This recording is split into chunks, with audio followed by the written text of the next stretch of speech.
On pensait que c'était un primer blanc, mais en fait c'est une peinture blanche. Aujourd'hui, on s'attaque au mur et au sol et on a eu une petite surprise. Bonjour les bibous. 4 mois après la rénovation de notre van en Géorgie, on vous donne notre avis. Après avoir enlevé la rouille et installé l'isolation, on s'attaque désormais à la pose des murs dans ce 3e épisode. Pour cet aménagement, on avait à cœur de réutiliser le plus possible des matériaux de l'ancien aménagement.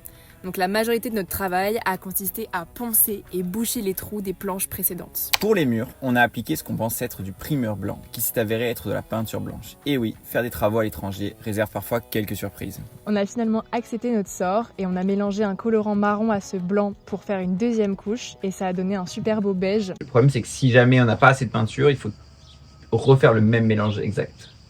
Et on est trop content du résultat à l'intérieur. Pour le sol et les passages de roues, on a mis du primer noir, et cette fois-ci sans se tromper. Dans l'épisode précédent, on avait passé les câbles du panneau solaire du toit à l'isolation. Et dans cet épisode-là, on a mis une gaine autour pour qu'ils aillent rejoindre la batterie plus tard. Pour l'instant, ça ressemble plus à une grosse boîte qu'à un van aménagé, mais on va s'occuper de l'installation des meubles dans le prochain épisode. Alors, pour ne rien rater, abonne-toi. Des vidéos plus longues sur notre rénovation sont également disponibles sur YouTube, alors n'hésite pas à aller faire un tour dans notre bio. Bisous les bibous.